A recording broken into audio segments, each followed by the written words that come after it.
you're starting from nothing, it's kind of hard it's overwhelming to be like, all right, this is where I want to be, but I have no clue how, when, or what. You know what I mean? It's not like when you go to school, you're like, if I do this for your program, then I can apply for jobs this way.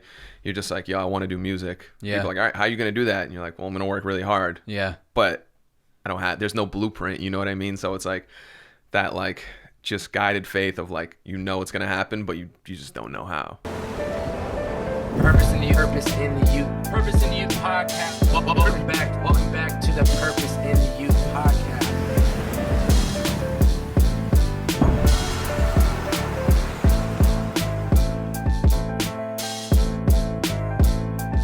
Ladies and gentlemen, welcome back to the Purpose in the Youth podcast with your favorite bearded man, the one, the only Bobbbaaaay. Ladies and gentlemen, welcome back to the Purpose in the Youth podcast with your favorite bearded man, the one, the only Bobbbaaaay. Today in the building, fellow New Englander, JZAC. My man, Dude. Pleasure to be here. Dude, big freestyle guy. Big freestyle guy. If I gave you 4 words right now, could you spit something? Most likely, yeah. Most likely? Let's do Bobby. Podcasting. Okay. JZAC. Okay. And beard. So we broadcasting on the podcast. My man Bobby, living the dream. This ain't no hobby. I forgot the other words probably. Beard. You already know we live. We right here, loud and clear. Hey, let's go. Whoop. Hit that fucking. You got the funk flex horns. I need to actually get that for the podcast. Start doing that. The air horns. Low-key the horse horn. I set it off though. Mine wasn't any better. I love it. You know, I came off ripping. I'm putting you on pressure, but I'm excited to have you here today, man. Because like I was telling you before the podcast, anybody from New England, anybody from that part of the country now living in LA, Yep. I see you hustling. I see you making shit happen for the music stuff. So I think this is gonna be a fantastic conversation. I saw in your Twitter bio it said calculated risk taker. Yes, sir. I love that. Yeah. I love that. What do you think has been one of the biggest risks that you've taken to get to where you are today in your career, or even in your life? I think I'd say overall just probably the uncertainty of the path, quote unquote. You know what I mean? Kind of like when you're starting from nothing. Yeah. It's kind of hard it's overwhelming to be like, all right, this is where I want to be, but I have no clue how, when, or what. You know what I mean? It's not like when you go to school, you're like, if I do this for your program, then I can apply for jobs this way. You're just like, I want to do music. Yeah. People are like, all right, how are you going to do that? And you're like, well, I'm going to work really hard. Yeah. But there's no blueprint, you know what I mean? So it's like that, like, just guided faith of like, it's going to happen, but you just don't know how or when, you know? And do you feel like a lot, even in the early stages when you were just getting started, which we'll get into later on, but do you feel like you knew from the jump, like this is definitely going to be something that I want to do full time? Or do you feel like it was like a slow growth, that it kind of just went from like this passion hobby to then like, okay, maybe this could potentially be a career path? Right. No, it was pretty quick off the jump. Like once I started recording, I was like, it just gave me a different feeling. Like I think I was in search of like something that I was passionate about. Yeah. Like even subconsciously, like I wasn't like, I need something, but I was like in school, and I was just like, once I like recorded myself and heard it back and like people were giving me feedback, I was like, whoa. Yeah. If I could do this for like a living, like it hit me, you know what I mean? Right away. I was like, you're thinking like big picture. Yeah, like if I could like someday make a living doing this. I was like, this is so exciting. Yeah. If I can get paid to do this, that'd be insane. Yeah. So a little taste of like trying to find a passion / thinking on the bigger scale of what this could become. Maybe I should go in on this and see where it kind of takes me. Yeah. I was like, if it makes me feel this way, it's got to be a good sign that I should chase this, you know? We'll get to the music stuff. I definitely like enjoy the process of kind of painting a picture of how somebody got to where they are today, because I think there's probably going to be people that hear this that just see you for your music, and they think, and they see, I should say, what's going on in your life today, but a lot of people probably don't know like the backstory of how you've gotten to where you are in your life today. So you're born and raised in Derry, New Hampshire. Yes, sir. It's like 33,000 people. Yep. So it's like a good sized place. What is this environment like for you growing up? How would you describe it? Just like suburb town. Yeah. 45 minutes from Boston. Should I say like average, like, you know, middle class area. Yeah. So nothing crazy. Brothers or sisters? Yeah, older brother, older sister. So I'm the baby of the family. Yeah, they were boxing you around growing up. Of course, man. Brother was a big wrestling fan, so he was beating my ass. Oh, you were like his little toy. Yeah. He's like, you're going down, brother. Yep. I love that. What did your parents do growing up? So my dad is a fisherman, and my mom was just doing she worked like a warehouse for a while and kind of bounced around on some other like side jobs. Are both of them Polish? Yeah, so both of them are Polish. Whole family, yeah. Yeah. I was the only one in my family born in America. So even my brother and sister were born there. Wow. But came here when they were like 6 or 7. So pretty early, but what got the parents to move then? My dad came over. My dad always worked on a boat, so he came over for work. I think he was like a chef at the time on a boat, and kind of just like got to America and was like, I'm not going back. I'm not fucking leaving. Yeah. I'm not fucking leaving. Was he already together with your mom, or did they meet over here? No, he was already with her. Oh, because then they brought the kids over when they were 6. So he was kind of just like, I mean, it was a bold move, but yeah, he was like, all right, I'm going to stay here. Like, we'll get you out here soon. Talking to my mom, and then eventually just kind of made the jump. What do you think was one of the biggest lessons that you learned from them growing up? Probably just the like hard work aspect. That's in the Polish. I got the Polish blood in me too, man. Those Polish people, man, they know how to go. Especially when you're like in a foreign country, you know, everything's so new. I feel like your back's really against the wall. So they were like, they don't have a choice, you know. They didn't have like any family here or anything to like fall back on. So it was like, my dad was like, I gotta go, or like, you know, like there's no room for failure. Yeah, and he's a fisherman, so is he going out like for weeks at a time, or is this just like he's going out for weeks at a time? Commercial fisherman, yeah. So he'd go out for like 11 to 14 days, depending on how good the fish was, like the catch at the time. And then he'd come home for like 2 or 3 days, and then back out. How did you and like your brothers and sister? Was that like tough for you guys? Like, because your father's gone for 10 days, then he's coming back. Yeah, it was definitely different because you would just be like, just wouldn't see him for 2 weeks, and then come back for a couple of days and try to squeeze in like, you know, all the family time and stuff in like a short period of time. But he's also exhausted. Yeah. So when you're doing that, it's like, it's tough work. Yeah, you come back from working 2 weeks, you just want to sleep, chill. Right. You don't want to actually go run around with the kids or do anything. But you're probably like, let's go outside, let's play ball, let's do something. Yep. So you had mentioned though, you kind of were like looking for that passion. Were there, when you kind of stumbled into the music, but prior to the music career, were there any other passions that you had growing up? Basketball. Yeah. Big time. You were out there just. Yeah, that was like my first threes. I have like a very obsessive personality with like when I get into something, and that was like basketball was like the first thing. It was like when I was growing up, it was just like I gotta go to the NBA. Like, you know what I mean? And then as I got older, I was like, all right, well. How much of a passion did that stick with you though? Like, was this all the way up through high school? You were super all in on it. Was it did it fade its way out, or it was still big in high school. Faded a little bit just as I maybe hit like 15, 16. But I still played through high school and stuff. So. I feel like it's so many times I hear basketball and music careers go hand in hand. I mean, Dylan, same thing. Like basketball growing up, then went music. Yourself, basketball, then went music. There's so many people that the basketball and the music career, or music, I should say, like passions go hand in hand. Yeah, it's interesting how that works. Pinkerton Academy. That's where you went to high school. Yes, sir. The largest independent high school in the U.S. I don't know. I don't know if you knew that, but I found that. I know it's huge. I didn't know it's largest. I mean, this place is like a campus. I couldn't believe it just like reading into it. How would you describe your high school years? What does that look like? Pretty standard. I mean, I played a lot of sports. I stayed out of trouble for the most part. It was pretty quiet. I had like a good core group of friends too. So like, I don't know. I wasn't really in like any crazy high school drama type stuff. Kind of just minding my own business. Yeah.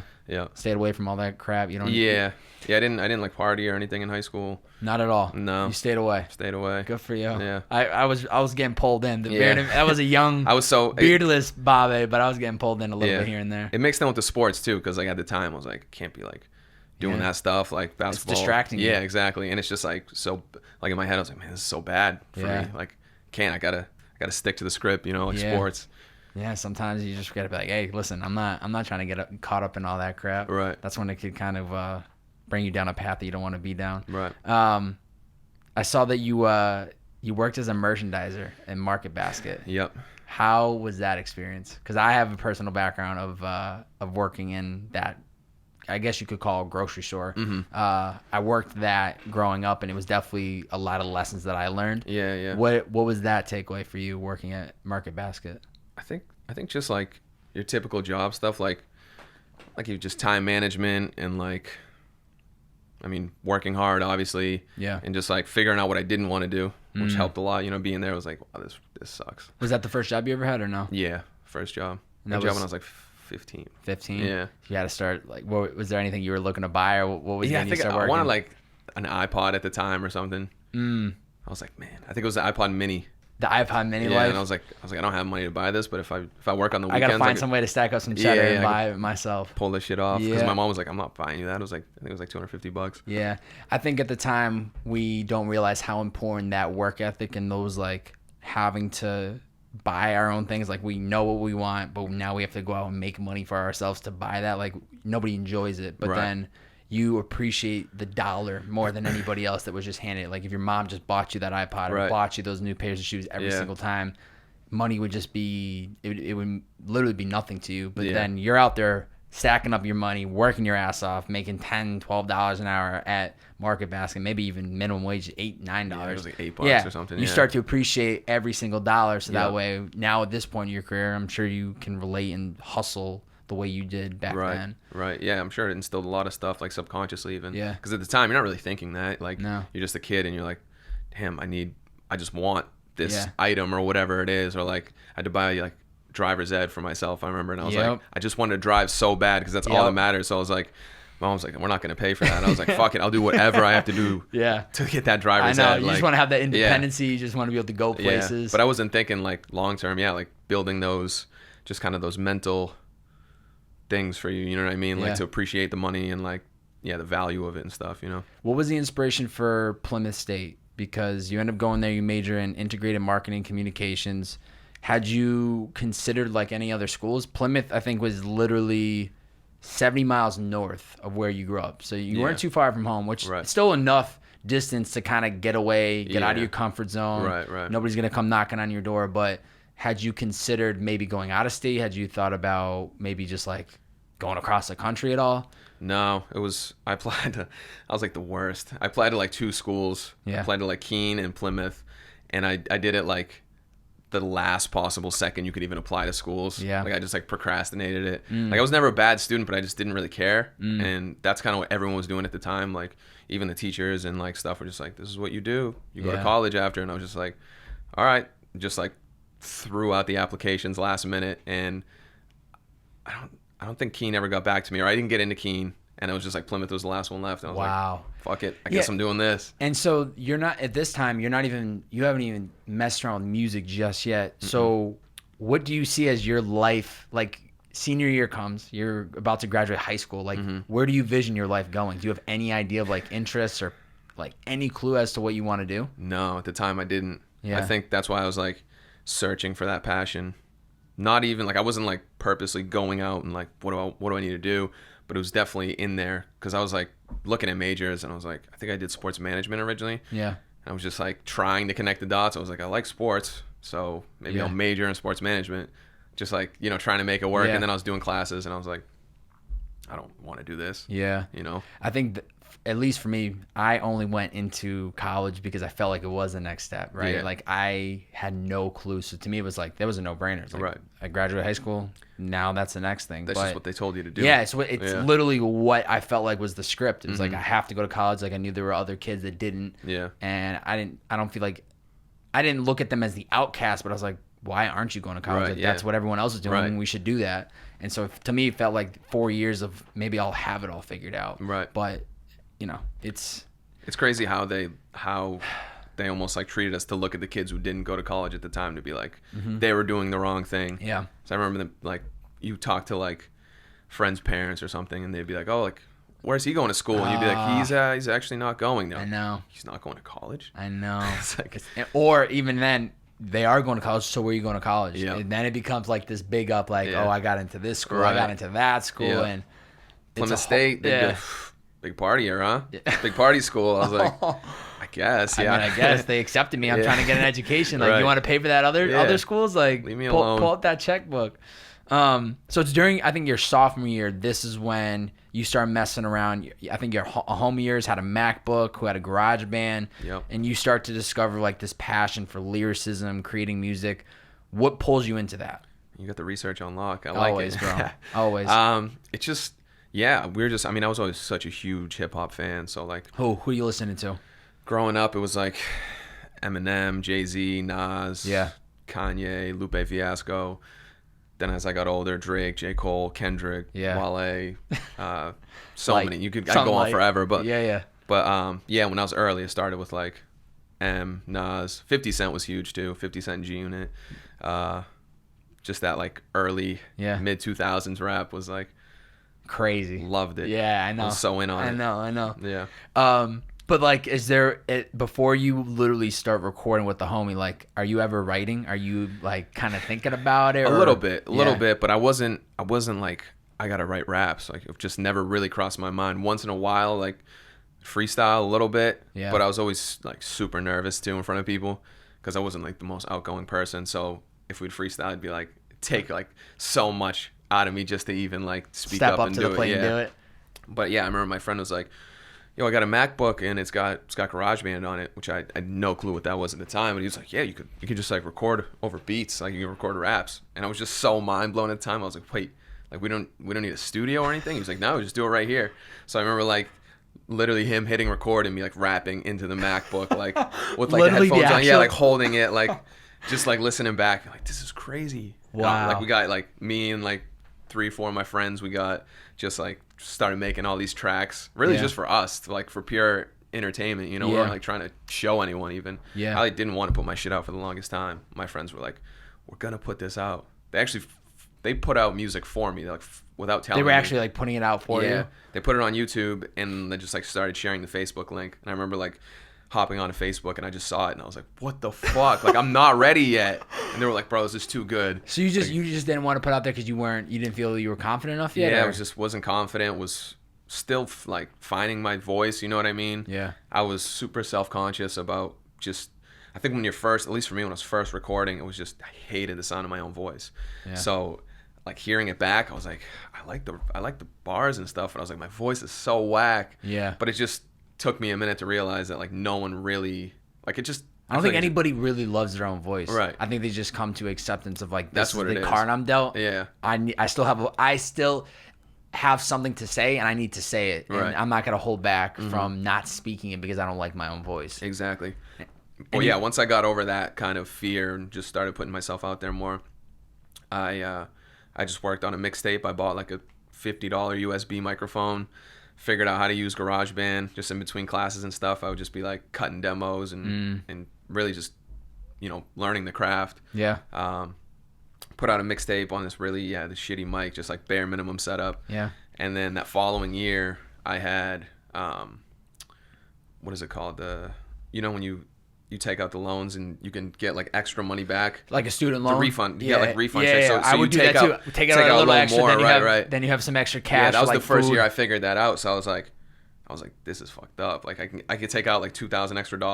Yeah, and pay it later. Yeah, pay it later. Like I'm not worrying about it. But that $2,000 at the moment, could be the game changer for you. So I think I took out like $3,000 or $4,000 extra and just bought like everything I needed. Like I bought an iMac. I bought like all the right microphones and interface and all that stuff. I was like, I'm going all in. So my junior year was when I like really just like got the setup and I got Logic, started to learn how to mix and all that shit by myself. And it really started like took it to that next level of just being more serious with it rather than just like, writing raps for fun. So you're going to class. Then at one point, I think you have a job on campus working as like event management staff. Oh yeah. You have this music passion. So any free time you have, are you just in the studio just trying to make as much music as you can create? Yep.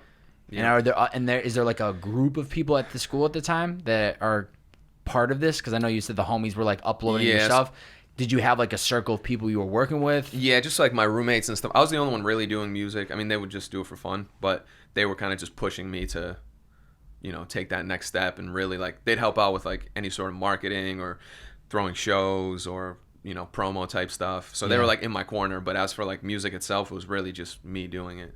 Huh. Yeah. And so when you're about to graduate, right? This is probably I think 2013-ish. You graduated 2013? 2013, yeah.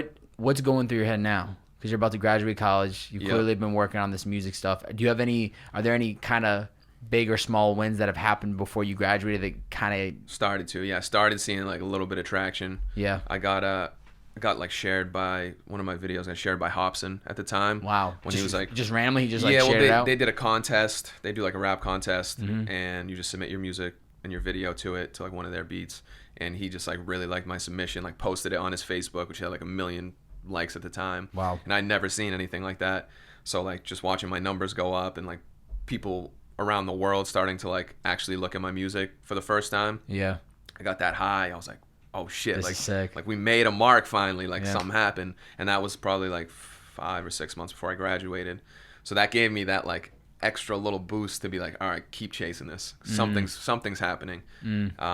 But yeah, and then the time started to dwindle down, you know, the classic questions, reasonably so, when you go to school, like, all right, what are you doing after? Like, what's your job plans? And I just kind of awkwardly be like, I don't really have any, just going to keep doing this. And they were like, yeah, but like, what are you really going to do? And I was just like, this, I'll figure it out. I got a lot of backlash for that. What did your parents think about that?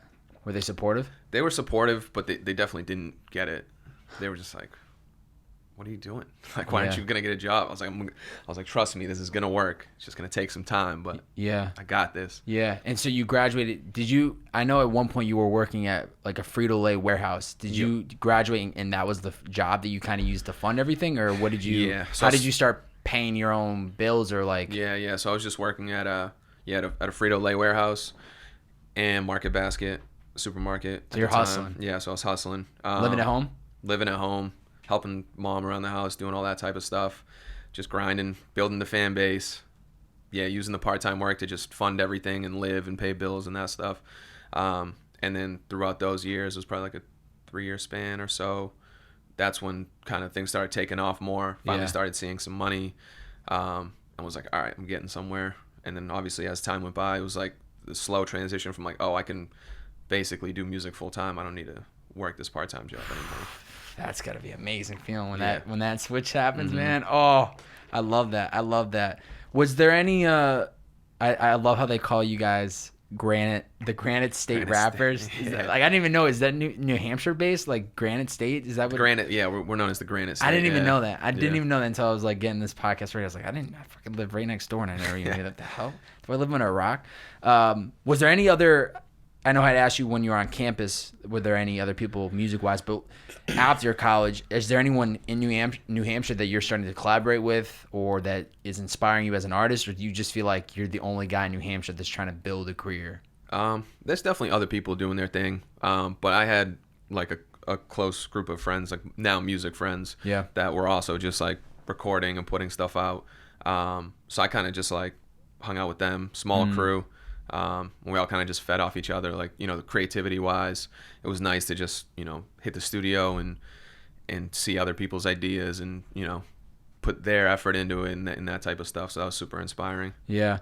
I think that's important, is like finding, especially like I was telling you before the podcast, of how I got into podcasting, of like having those inspiring people around me. Yeah. And I feel like especially early on when you're still trying to work on that craft, that I mean, the beauty of the world now is we have the internet. We can use that as like the tool to learn and to like get inspired. But I think especially early on, you need to surround yourself with people that are going to help you get inspired or going to help you get these things done. Yeah. Because if you don't have those people around you to give you that mindset, it's like you might not even get to year 2 or year 3 or year 4 because you need people to fuel you to be like, yo, JZAC, you got this shit, bro. Like, keep going, keep going. And I'm sure you can think of those moments of like, in the studio sessions, late nights, nobody's listening to the music and you're still going, but it's the people like that just kind of keep you moving and keep you moving forward. 100%.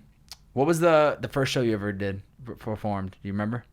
Yeah, it was at Plymouth. It was like actually at Plymouth? Yeah, it was like a Battle of the Bands event. Like the winner was mostly band. I was the only rapper. So it was like the only one. Yeah, it was like 10 different bands that submitted, and like they each just play throughout the day, and there's judges, and the winner gets to open up for the spring concert. Yeah, the spring concert. Who was like, it was Drake at the time. No way. Yeah. Or no, yeah, Drake was my first year, but the next year was Wiz Khalifa. So the winner got to open for Wiz Khalifa. Did you win? No, I didn't win. Come on. I brought the most people too. Like I shut it down for my first show ever. Like it was dope. All the other bands, like nobody showed up. I probably had like 50 people mobbing. Wow. Yeah. Damn. I was so heartbroken too, because it was obvious that like there's something that's happened behind the scenes that they're not being truthful about it. Yeah, it was definitely more like politics type of thing. Yeah.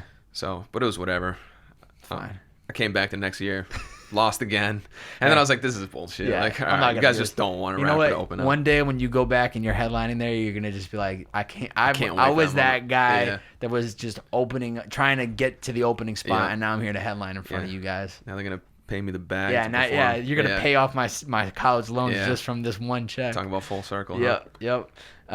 2013 though, I had seen you at open for like Dizzy Wright at the Middle East in Boston, which is obviously I remember those like 2012, 2013, 2014 days where Good Music All Day blog, fresh new tracks, like that was a huge blog time. So I remember seeing like Dizzy all the time, touring. But how important did Boston's music scene play a role for you? Because you were talking about earlier, you were only like 45 minutes north of the city. Obviously, that's a city that has a lot going on that you probably were feeling like that's like the city I gotta work and really master because it's so close to me. Yeah. How important did that city play a role for your career, do you think? It was pretty big, especially show wise. Like anytime there was big acts coming, they'd always come to Boston. No one's really coming to New Hampshire. New York and Boston every time. Yeah. So, or anytime, even like once I started throwing my own shows, like headlining shows, it was always just in Boston. That was kind of like the hometown show. Just because, the city's just where it's at, it's not, and it's not far out. We're 40 minutes out. Yeah. So I would just like direct everybody to Boston. Were you doing a lot of shows at the Middle East? Not a ton, but I was starting the open grind where you sell the tickets and you get an opening slot type of deal. Paid the dues for sure. Yeah. And was there any Boston artists that you were connecting with, or was it more of just going in there for business and getting out? Yeah, it was more so for business. I saw Boston artists kind of starting to do their thing. That was super inspiring to see it happen. Like the Cousin Stiz. Oh, yeah, okay. Like Michael Christmas was doing his thing, Cam Meekins. Yep. And I was like, man, these guys are really taking off. I was like, damn, if they could do it, I can. Like, I'm right here too. Yeah, you know I'm right down the road, boys. Yeah, exactly. Show some love to JZAC. I'm coming for you. Right there. Yeah, no, that's the beauty of Boston, and I think what's important about that market too is just you have so many young college people that are in that town. There's so much talent that there's just so much opportunity. And I think right now, obviously, as we were talking about before, like there's a lot of light that's being shined on Boston for the music scene, which is it's incredible to see a city like that finally get the love that it deserves. I think a lot of things start to shift around for you. Was like 2015, 2016. That's when you start to see some real traction. Yep. You kind of found this like lane of like creating these viral videos that were going ham, I think, on Twitter, maybe Facebook. Was there like an aha moment of like, oh yeah, I just found the thing. You know what I mean? Because I feel like for a lot of people, not even just music related, but it doesn't even matter what your passion is. You're trying all these different things to see strategies. What works? Right. How do we grow our brand, our podcast, our music? But you kind of find this whole viral video concept of you freestyling in the whip, or how did that kind of happen, and how important was this to growing the base, honestly? It was huge. It changed everything for sure. It started around 2014, 2015. And I think I just caught it at the right time too, which helped. Like I remember I was on Twitter before they had video on Twitter. Like, you know what I mean? I think I was on Twitter. I think I got on Twitter in like 2008 or 2009. Yeah. So I used to just like post links to like a freestyle or whatever, but then they integrated the video, but it was only 30 seconds. So like that was the max you can do. But right when that happened, I started seeing like these like freestyle pages pop up, and like, when something's new on social media, like it kind of pops, like it got hot. You know what I mean? It was like everything was so new. So people are scared to jump on board and post things. Exactly. So it's like if you're a lot of people didn't even know. Like they didn't even have their Twitter updated. So like they didn't even have video. But they didn't have the featured action. Yeah, exactly. So I saw this and I was like, I'm hopping on this right away, because I saw these like bigger freestyle pages posting stuff and it getting like just a shit ton of retweets and likes. And I was like, yo, if I can get my videos on there or like post them out, and maybe it could hit, you know what I mean? So like I just started dropping these like 30-second verses and like DMing these pages, and kind of like, I think we were talking about off air, but just like shooting my shot. Like, I don't know if these guys are gonna see these messages, but I'm just gonna hit him and be like, yo, I just dropped this freestyle video, check it out. And like one of the pages hit me back once, and they're like, yeah, I'll post your stuff right now. And they just posted it, and it got like, I think it got like 300 or 400 retweets. At the time, that was crazy for me. Wow. I was like, whoa. I was like, we're on to something. Kind of that light bulb moment. Yeah. And they would post and then tag you like saying, oh, this is like from JZAC, yeah, whatever. Exactly. They would just caption it. What was it? So it was what was that one? Like, was it you in the car? Was it you just freestyling? What was the first one that kind of went? It was just me in my room. Yeah, freestyling, like selfie camera. Wow. It was to like some Drake beat or Nicki Minaj beat. I love it. And yeah, I love it. People obviously always want to see people rap. Was it Drake's successful beat? No, it wasn't. It was what beat was it? Fuck, I'm drawing a blank. I think it was a Nicki Minaj featuring Drake. Amazing. One of those, but yeah. So you then, how does that end up turning into like? Do you just start going all in on those types of videos and like creating those pieces of content? Yeah. So once that started working, I was like, all right, more of this clearly because it's working. So I started getting just a little more creative too at the time. I was like, all right, the freestyle's gonna have like some sort of theme behind them, or like I remember like the first one I did was like spinning a basketball. It was like Globetrotter type shit, and it's just like it was so dumb, but it worked because people were like, he's spinning a basketball on his finger and while he just spin like his ass up. Yeah, so that went like super viral at the time. Wow. And yeah, just the way like a lot of those accounts work on the internet, like once one video's popular, every account wants to grab it and just post it on their shit. Yeah. So like people weren't even tagging me, which was fine because it was still just getting out. But I remember like one account had posted it, and then just like just seeing it all over Twitter. I didn't even post it on Facebook. All of a sudden it was on like random accounts on Facebook and Instagram, and I was like, oh shit. Like, yeah. Even if they're not tagging you, people are starting to get recognized. Like, this is the freestyle guy, and then eventually all it takes is one post where they see the name, like, that's the guy I've been seeing for 6 months. I've been seeing all his videos, but I have no idea who he is. Yep. That's that dude JZAC. Yeah, exactly. Or if they're not tagging it, you know somebody in the comments is gonna just at me. Because if it's not tagged and you're looking for who it is, the first thing you're gonna do is like, I'm gonna check the comment section. Yeah. And so while this is happening, you're on the side just like creating your own projects and still putting out music. Because I saw too, like you were pretty heavily with like the music videos, and like even I think there was some at one point you were trying to do some vlogs. Like so you weren't just like going all in on just like I'm just gonna be a freestyle artist. You're also like I'm really trying to become an artist with my own music. I'm also putting out music videos. So what other strategies are you using to try to get your name out there? Yeah, so I already had the catalog of like actual projects and stuff like already out, which was dope. So once the freestyle started to pop, people were like, "Oh, I want to hear this dude's actual music." And I wasn't just like I didn't have shit out. I was ready to go. Like my time finally came, and I was like fully prepared. Yeah. So I just be like, just dropped this project 4 months ago, and then I have like 50, songs on my YouTube. Like I was just ready, which was that was clutch. Yeah. Because without that, like no one would go back and listen. If they're gonna listen to 2 freestyle videos and can't fall in love with the brand. Yes. Because that's what a lot of people always talk about. It's like you don't want to pop in the very beginning, because if people then are like, I like this person, let me go look into their work. Yeah. And there's nothing there. They're like, okay, this is a one-hit wonder. But in that instance, you have all these people inbounding you. Yeah. Then they have all these options of like, I could listen to all this shit. Yeah. Like, this is the same thing with podcasting. It's like now at this point, I'm 3 years in. The more guests that I keep getting in, it's like now I have all this other content. So it's like they might hear me from the JZAC podcast and be like, okay, I've never heard this podcast before. What else do they have? Well, guess what? There's 140 other episodes. Yeah, they're gonna go back and watch them. But if it was just a one and done in the beginning, then it's like there's no other content for people to go to. Especially, I think, just to kind of touch on it, in those early years, it's really important. Like, who are some of the people that is on your team? Because you're shooting music videos. I'm sure you have a producer. Who are some of like the early people that are helping you make these things happen when you don't probably have a budget? Maybe you're dishing out a little bit of money. Who are some of the people that play a crucial role to keeping you going? Yeah, super early on. Was one of my good friends was also an artist, Nick Cheeks. He was there from like day one. Just would freestyle with me, help shoot the videos. He'd put money into it, buying a music video if we needed to. Wow. So he was just there kind of, and more so just giving me that like reassurance, Wow. Of just like, if I had any self-doubt, he'd be like, no, bro, you got this. Like, just gas me up, you know? And then I met Rock Burwell, who's my producer now, engineer. And that was still pretty early on. So he started taking over and just mixing all my stuff, making beats, and just helping out in like every aspect. So those two helped a lot.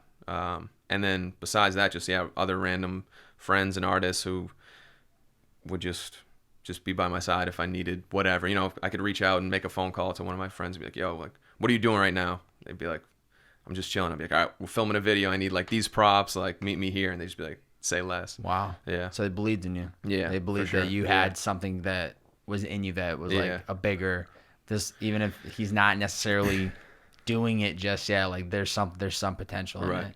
There was a fan question that I had that was submitted. Shout out to Adam. And he, along the lines, was asking, you know, especially in these early years when you aren't getting that credit you feel you deserve, right? Yeah. Like, you know your own capabilities, you know what your potential is. Yeah. What's getting you through, or what's keeping you so dedicated? Like, what's keeping you, like, eyes on the prize? I know I have what it takes, even though maybe not everything is clicking just yet. Yeah. What's inside you saying, like, I need to keep doing this shit? I think just the love for it. Yeah. Yeah. I think first and foremost, like, I just like, even if no one was listening, I still just really enjoyed making music, writing raps, like creating songs. Yeah. It was just self enjoyment, you know. But once you have that, then it doesn't matter. Like, I'm just gonna do this regardless. Yeah. So I might as well just keep pushing because I'm not gonna stop. Yeah. So I think that's what it comes down to. Because if you really don't love something, it's gonna be so hard to keep it going. 3 years, 5 years, you know, it's only gonna get harder. But if you really are passionate about it, you're just gonna do it. Yeah. At the end of the day, anyway. Yeah. And for you, what have you enjoyed the most about the music? Like, what kept you showing up to record more? Especially like early on, I think those are the make or break years, right? Like, if you get through the first 3 or 4 or 5 years, you're probably gonna keep doing it. Like, you're not gonna just throw in the towel. But what inside you is like the love for it? Are you enjoying being able to express yourself? Are you enjoying like relating with people? Is this like an outlet for you to just talk about what's going through your lives? Like, what's the real passion behind it? I think it was all the above that you mentioned, like people relating to it. Like, when people start hitting me up, man, like, I've really felt that song, or like this hit me this way. That was just really exciting for me to know. Letting out emotions and writing what's going on in my life helps. So yeah, just a little bit of everything. Getting the obviously recognition is nice. So like, when I started seeing people, even if it was just one person that would like see me out or something, be like, yo, like, I fuck with your music, bro. I'd just be like, mine was blown. Wait. You know who I am? You know who I am? Yeah, I was like, can I take a picture with you? Yeah, exactly. I need to tell everybody that you know who I am. Yeah. So all that mixed together, I think, just kind of keeps it going. Yeah. Yeah. You moved out to LA at the beginning of this year. That's when we first met. Of course, you move out to LA, you got to come through the content creator. That's how you get blessed into Los Angeles. You get blessed. But you move out here with a team of people. Are you nervous making that move? A little bit, for sure, but not like crazy nervous. I was pretty prepared. Calculated risk taker, you know. So let's go. We kind of had everything ready to go. So when we made the jump, it wasn't like anything crazy. It was more so just like living in a new area, and being as far away from home as possible, you know, in the U.S., like East to West Coast. What was the mindset of why LA? There's just so much going on here. The network's crazy, and I just personally knew a lot of people out here already. Yeah. So I was flying out a couple times a year, and then every time I was out here for like a week, I would literally go through my phone, everybody that I knew. I'd be like, yo, what are you doing this week? What are you doing this week? Yeah. But obviously everyone's just busy on own, you know, crazy schedules, so it's tough to link up. And I was like, if I'm just living out here, then that'd be it so much easier. So much easier. Yeah. And at this time, when you're already moving out here, you already are like friends with Cam, because I know we touched real briefly. Like, you were aware of like the Stiz, you were aware of Meekins, Michael Christmas. Like, you're aware of all these guys. How did you get like kind of tapped into all those guys? I knew Cam like a year before that or so. Like, we kind of just before you moved out. Yeah, before I moved out here. So we kind of just known each other through the music, and then I came out here for like a week or so. We linked up, and I remember even asking him about it. I was like, yeah, like, we're thinking about making the move. And he was like, yeah, bro, like, this is the right move. Everyone I talked to about it was like, yes, this is the move, like, do it. Yeah. So but it definitely helped just seeing all those guys out here, especially all East Coast people. You know, it kind of gives you that like at home feeling. So when I came out here, they kind of all just like embraced me and were like, yeah, like, you're good, bro. You just got to make the move. You got to roll the dice. Exactly. I know. It'll be 2 years that I've been out here this month, and I think it's just like, you forget we're literally 3,000 miles from home right now, which is crazy to think about. Like, 3,000 miles, like, it's a long ways away. But when you see other people doing it that are coming from similar areas, especially you got Cam from Boston too, right down the road from you. It's like, all right, I could probably do this. And I see you be giving them the smoke too, playing some ball. Of course, showing them what's good. Yeah, showing them what's got good. to. Showing these Still boys. hooping a little bit. I love that. What do you think has changed the most about you since now living here? You've been here for 8 months. Is it 7, 8 months? 7 months, almost 8. That's a good enough amount of time that I feel like there's got to be something that maybe you've seen in yourself that's changed. If anything. Yeah, I'm trying to think off top.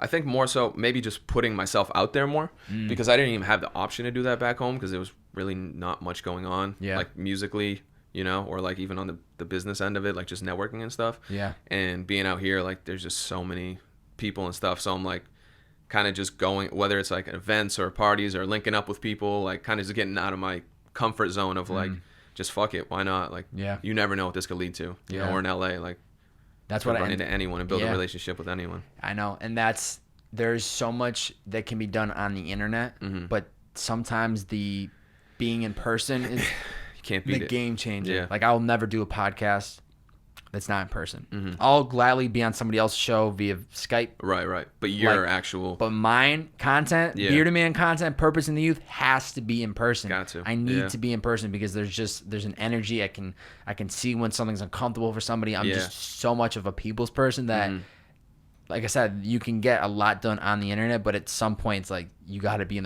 that serendipity of being in the right place at the right time. Right. This is the place. Like this is where the dots connect. Yep. A lot of people can go down the bad path and just get, you know, into the traps of being in the wrong crowd, doing the wrong things. But it's also a place where you can connect dots, you can meet the right people, and you could be playing ball one day and somebody else shows up. It's like, well, it's what happens when you live in LA, and this is where everything just kind of happens. Yeah, man. Everyone's just right here. It's crazy. It's crazy. I kind of forget about it because I'm so used to it now. Dude, think within like a 15-mile radius, think about everybody's out here. Yeah. Like every dot is getting connected out here. You could literally be walking to a Starbucks and you could be like, oh, what's up? This is somebody that you know? Yeah, it's funny even seeing like random celebrities or famous people, like not like crazy big celebrities, but just like someone you're like, I've seen you from somewhere, like some random ass TV show or something. Yeah. And you're just like, oh, he's in line behind me at Starbucks. Yeah, you never know. Yeah. A little bump to say, hey, let's go. Let's go. What do you think separates JZAC's music from everybody else? What do you think? What makes you you? I think the honesty and the authenticity. I'm just trying to, just the way I always look at it is like I'm just trying to tell my story, and I do my best to not hold back, and just give people just real shit. You know, whether it's, you know, like party happy type music or like some real in depth like deep lyrics type shit. Like I just want to put it all out there, tell my story, so like when all is said and done, like I help people get through some shit and like really told the truth, you know, lived out my truth. Yeah. What helps you get in that like creative process? Are you somebody that, are you taking from what's happening in your life right now and you're just like able to like write it out into something, or are you seeing other experiences happen to other people and it inspires you to want to kind of share what's happening and then put that into? I think it's a mix of the two for sure. Yeah. Because some of the stuff is like directly from me, how I'm feeling, shit that's happened to me, and then the other half of it is people around me, friends, family type of stuff, which still affects me, obviously. But I'll kind of draw from that too. Yeah, you're living full time off of it now, which is amazing in itself. Like that's unreal. Congrats to you, man. Like thanks, I'm sure you like a long time coming. It's people like you that inspire me because I think you're a perfect example of somebody who has gone from I like doing this, I want to make a passion out of it, I want to make a career out of it, to now you're living off of it. Yeah. So it's like, even though I'm not music related, it's the same fucking model. Like it's the same thing. Consistency, be patient, keep putting in the work, you'll get there. I've only been doing this for 3 years, so it's like I know that my time will come, but it's inspiring for me to see people like yourself who are able to find a way to make it happen. What do you think has been the hardest or biggest struggle that you have faced with getting to this point of now living full time, mentally wise, or just like anything? Yeah, I mean, it can definitely takes a toll mentally.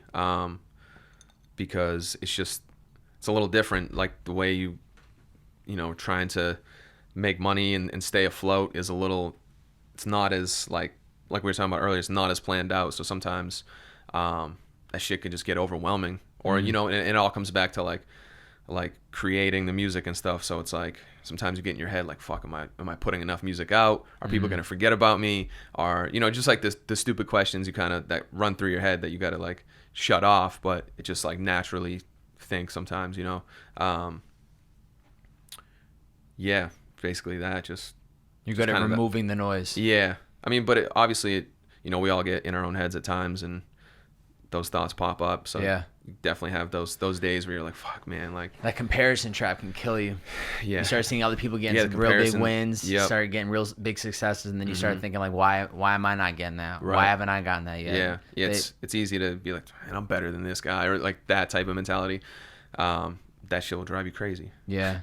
You gotta fucking block that out. Yeah. Get out of here. Just compete Get out with of yourself, here. for real. What's one of your biggest goals before the end of the year, music wise? I know you just put out the most recent single was Out of My Mind, put out a music video for that too. What do you like see as happening in the next 3 or 4 months? Just putting out some more singles. Yeah. I feel like that's the best strategy right now. And I mean, music definitely. I feel like just putting out as much as you can possibly create. Yeah. Definitely want to do a body of work too. I think I'll drop something before the end of the year. But yeah, just main focus on the singles, which is just like next level music video type shit. Yeah. Just keep putting out as much. Keep putting it out, staying consistent. Yeah. A lot of content.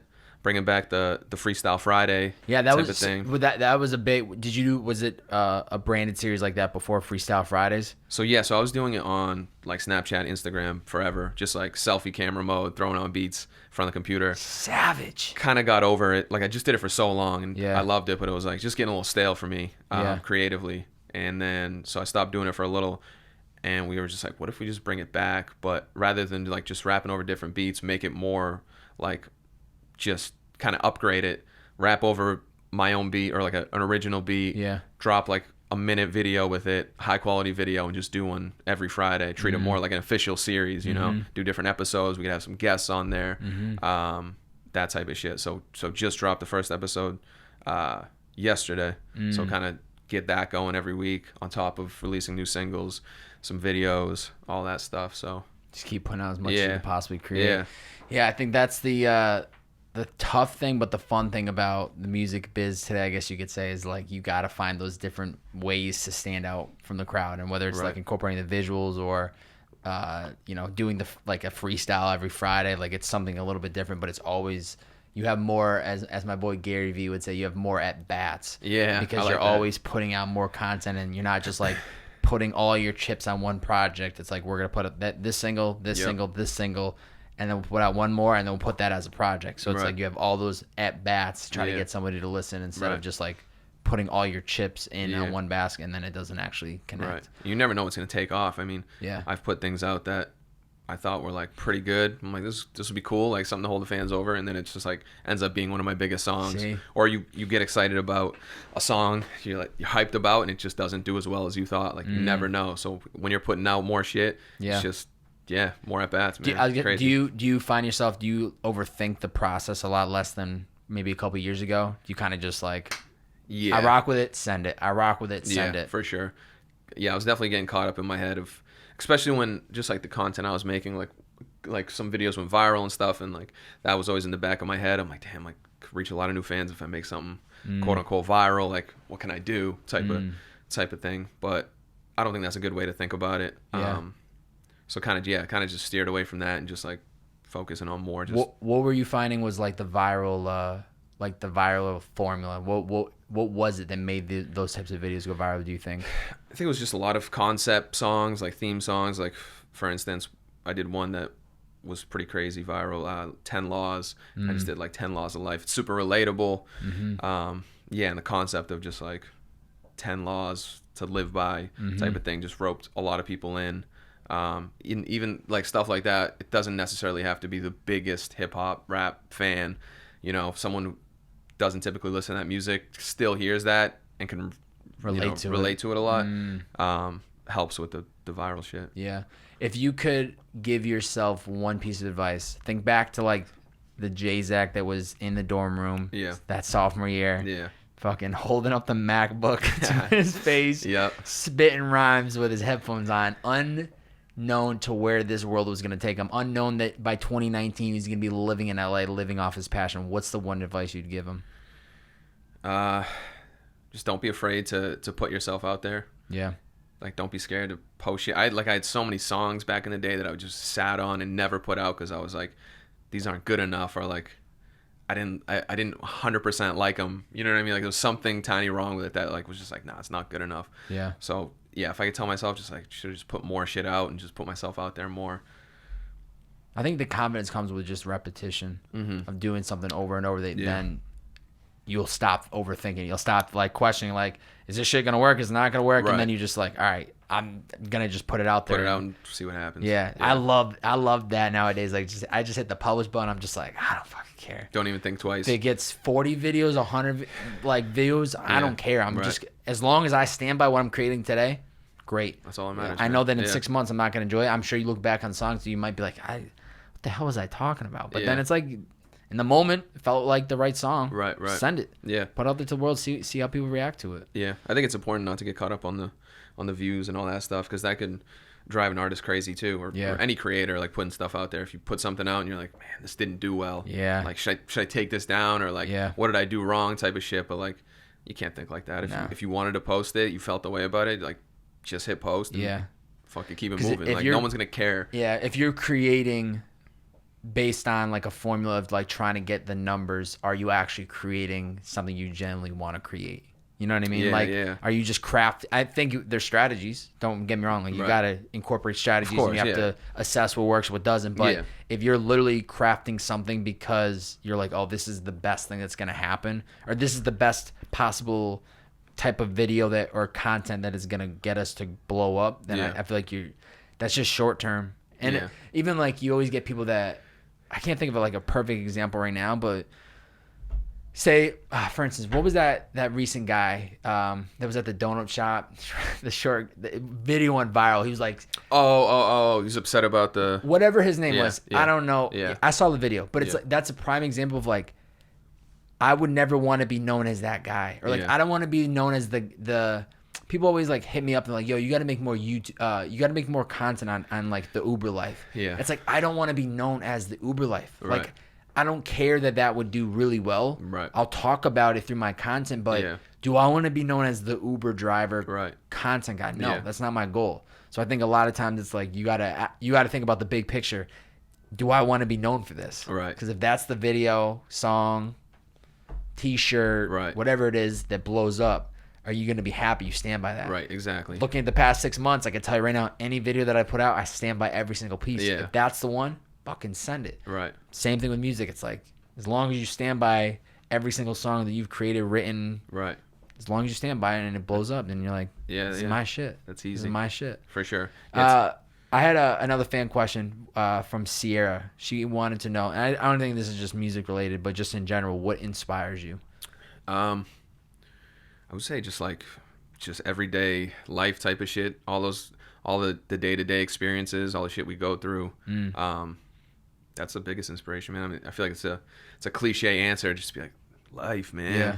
But I mean, it is what it is. You know what I mean? Just the ups, the downs, everything in between is just that's just what I write about. Like I was saying, I just tell the story. Yeah. So, what are some of your day-to-day hobbies, passions, routines? I mean, besides music, obviously we're talking basketball. Yeah. Try to stay in the gym as much as possible and hoop. Been trying to read a little more. I fall into YouTube rabbit holes here and there. And when you say reading, though, any books types, or like any type of reading in general, or just you just want to read more? Yeah, it's definitely reading more in general. But yeah, there's certain books. Like I just finished War on Art. Okay. War on Art, yeah, that's what it's called. It was actually my second time reading it, but just about like creativity and basically like getting to your highest potential, you know. Yeah. But yeah, I like books that obviously help what I'm kind of trying to do with like the music shit, or even like on the business end or whatever. Just kind of trying to be a better person, the best form of myself. Yeah, I respect that. What about mentally?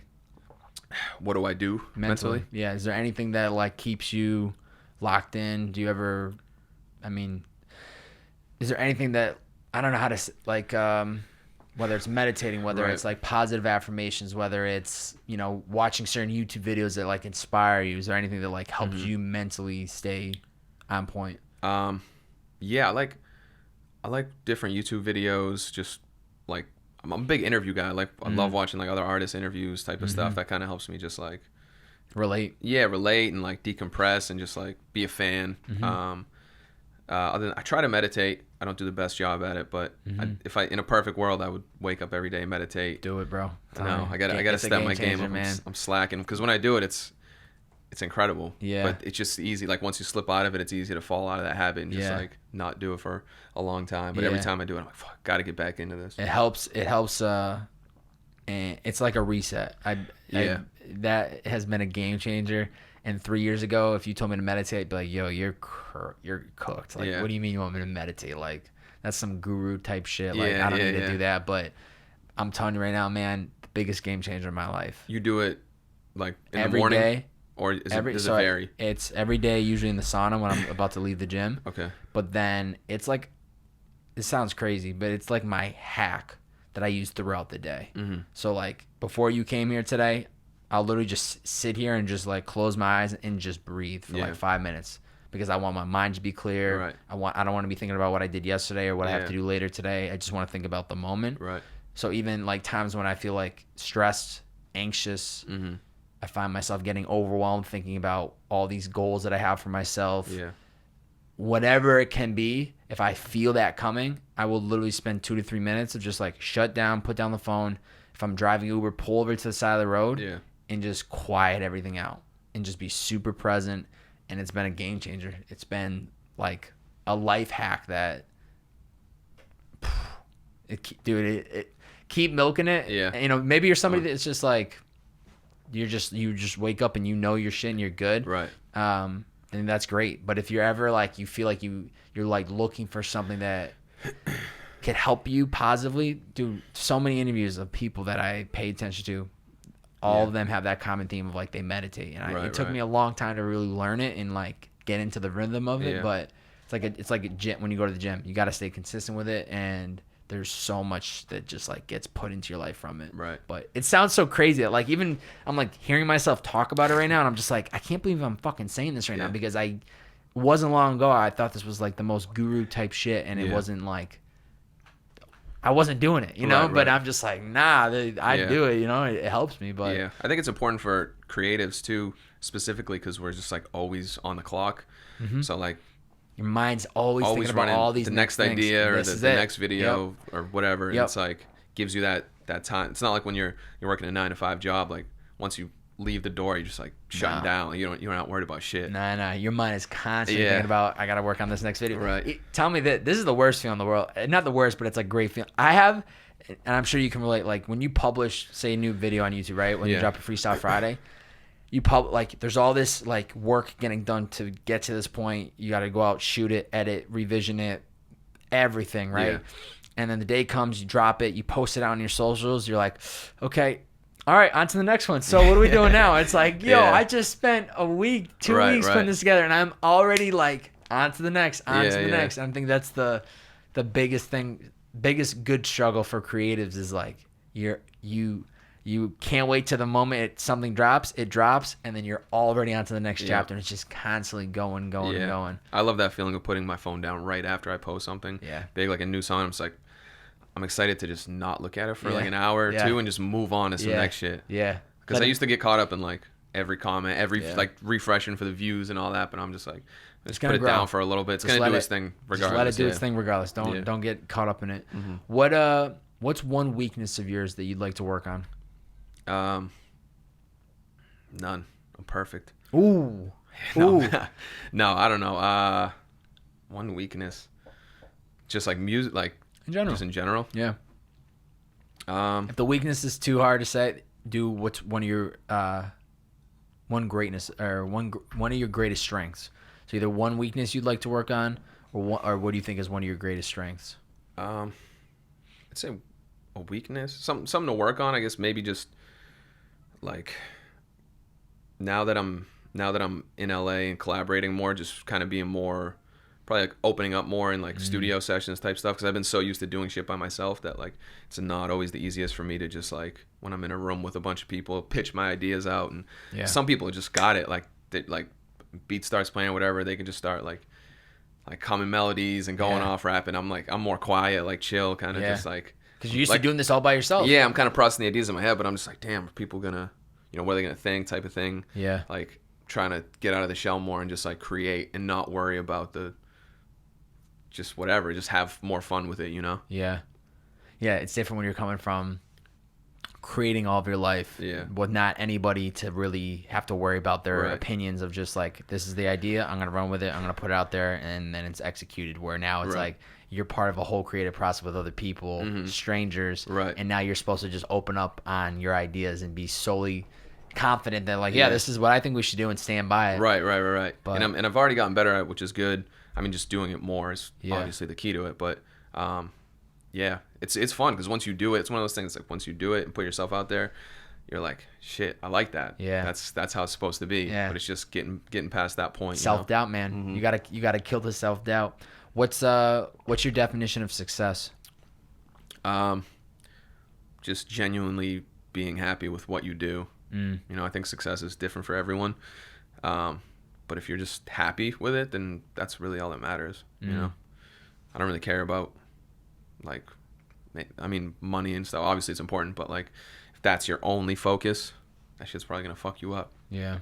And it probably feels good today that now you're living off this shit. You know what I mean? Exactly. Like obviously there's still so much more to go, and there's so much more room to grow financially, so you can invest in bigger production and bigger projects, X, Y, and Z. But just being happy doing it, even where I'm at right now, is so important. I feel, you know what I mean? That's the biggest success. Yeah. That's so fire. That's crazy, so fire. man. That's so fire. Grateful.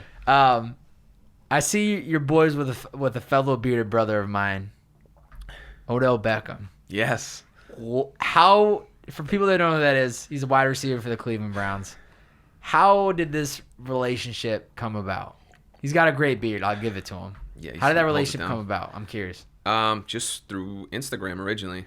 I saw he was following me. Amazing. And I didn't even know, because like I think with Instagram, I think they do a better job now, but it was tough to see who follows you, type of thing. Yeah. And I think somebody like commented on one of my pictures randomly, like, OBJ follows you. Like just that, like, had nothing to do with the picture, and I was just like, what? And I like looked it up, and then it was like, it says like the follow back. Yeah. I was just like, oh shit, I'm not even. So I like followed him back, and I just hit him up. I was just like, yo man, I'm a fan. Like, wow. Like big. I literally put him like even before that, like a month before, I had like an Odell Beckham reference on one of my songs, and like just didn't know. Wow. And but yeah, just on Instagram, he was like, bro, like I'm a fan of you. Like I fuck with the music. That's so fire. Yeah. That's crazy. Just following a passion, then you get somebody like that who starts paying attention to the music, and it's crazy, man. I mean, everyone's just on Instagram. Yeah. So it's like, it's surprising, but at the same time, like he's probably just doing the same shit we're doing on the Explore page. Like, absolutely. Random video popped up. He was like, damn, this kid got bars. This is dope. I'm gonna follow this guy. That's so fire. I was curious what the backstory was, because I see that he kind of chimes in here and there on your content, but that's so fire. Yeah. The fact that you're a fan of him too, that's even so dope, because I'm a big sports guy. So like any athlete that fucks with my music is always, that's like one of my like just favorite things. Yeah. Like, as like a, you know what I mean? It's like as a diehard sports fan growing up, like, and then you see someone that's in the league and they're just like, yo, I fuck with you. Yeah. Like we bump your shit in the locker room or something like crazy. I'm like, what? What? Like I couldn't ask for more. Being from New Hampshire, are you all Boston sports fan, or do you kind of? Yeah, all Boston. All Boston. Yeah. All for sports. Oh yeah. Oh, let's go. Let's go. I love it. What are you most grateful for today? Shit, doing this, man, for a living, and just being healthy, in the position I am. Yeah. I think health's a big thing, like crazy. Huge. Like, think about it. If you don't have your health, like, that's it. Yeah. Like, I mean, in the sense of, if you're healthy right now, you can go make a song, you can like chase after these dreams, but the moment your health gets interrupted, that's it. Yeah, you kind of sleep on it until something happens. Even like, you notice like when you get sick, you're like, out for a week with a cold, and like you come back and you're like, holy shit, man! Like I am so grateful just to be feeling good again. I forgot how bad it was. Just like it's crazy. Yeah. Last Sunday I had a little scare, and I'm not gonna go into the details of it, but I had to go to some urgent care doctor, and it was like I left there and I was just like, fuck, man, like I take this shit for granted. Yeah. I mean, like just being able to like pick up this glass, like tie my shoes, walk out to the kitchen, like grab stuff, like all that just that's super easy to do. Yeah. And then you got a little speed bump, and then you're like, holy shit, I'm taking all this for granted. And you're like running through these thoughts, and then, you know, you find out everything's good, and then 3-4 days later, you're just back to the grind, back to the hustle, like forgetting about it. But your health that's it, man. That's the core. Yeah, that's why I'm a big believer. You got the physical health and the mental health, two important components of anybody that's trying to be successful, whether it's music, podcasting, whatever it is. It's like you gotta really get locked in on both of those. Otherwise, it's gonna hurt you, because you're not gonna be able to operate. You're not gonna be able to do the thing you actually want to do. 100%. What do you think JZAC's purpose is? Just to inspire others. Yeah. Yeah, and have people relate to the music and just help them in one way or another, you know? Yeah. Just kind of like what music did for me growing up. It was kind of like the getaway. And just like if some shit was going wrong at home or wherever in life, like just put on headphones and like listen to music, and it was like an escape, you know? I think that's the most beautiful thing about music. Two things. One is that I can hear a song from like Lil Wayne 2008, and I can just immediately, when it gets put on, I can just picture that, like those years. Yeah, like, you know what I mean? Brings like you right back I was to like that riding moment. my bike with my headphones in, stopping to get some Fritos with the homies. Like I can picture like the nostalgia of it. I think it can bring you back in time. And also too, the beauty of music is I don't even have to hear a song for years. Yeah. And you play it, and I can remember every lyric. Yeah. You didn't even know you knew the lyrics until it comes on. I'm like singing it. I'm like, how the fuck do I remember this? Yeah. You know, so I think music itself is just so powerful, because the relatability and feelings of it. Yeah. But then also too, just like timeless. Yeah. And you like, I'll never forget certain Lil Wayne songs, certain Drake songs. You can remember where you were the first time you heard them. That's always crazy for me. Or like a certain album, you're like, yo, I remember the day this dropped and what I did. Yeah.